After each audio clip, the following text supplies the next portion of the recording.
Nagbigay naman ng ayuda si Pangulong Bongbong Marcos sa mga nasalanta ng superbagyong Nando sa norte. At live mula sa Cagayan, nasa frontline ng balitang yan si Mon Gualvez. Mon, kamusta ba ang pagbisita ng Pangulo dyan? Nikki, naging mainit ang pagtanggap ng mga Cagayanon.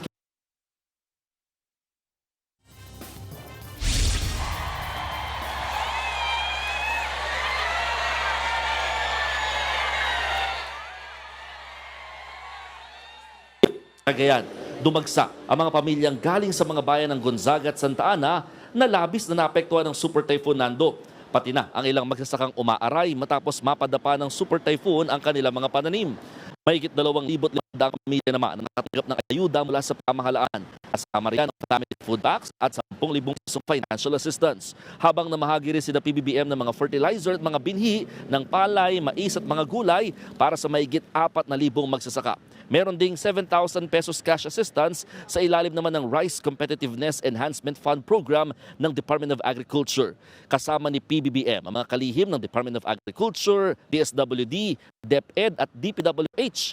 Muling ibinida ng Pangulo na aabot sa 255.55 billion pesos ang natapyas nila sa flood control funds ng DPWH na magsisilbi umanong savings ng pamahalaan. 36 billion pesos nga dyan mapupunta sa DSWD para sa mga programang ayuda at kabuhayan. Paglilinaw ng Presidente, tuloy pa rin ang mga flood control project at may 300 pesos pa ang hindi pa naubos mula sa 2025 budget. Naritong bahagi ng pahayag ng Pangulo. Titiyakin po natin na bawat sentimo na pera ninyo, hindi namin pera ito, pera ninyo, na ibinahagi ninyo sa mga opisyal ng pamahalaan. Kami po ay, kung tawagan, custodian lang, tigabantay lang kami sa pera ninyo. Hindi dapat maging hindi amin yan, sa inyo pa rin yan.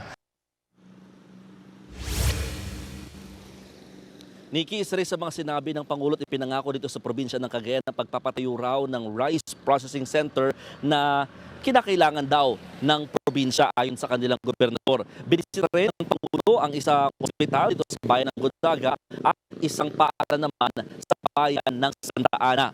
Bagamat hindi na napuntahan ng Pangulo ang Calayan Island na labis na naapektuhan ng super bagyong Nando, nangako naman ang pamahalaan ng patuloy na pagsuporta at mga ayudang ibibigay sa naturang bayan. Nikki. Yan ang Express Report ni Mon Gualvez.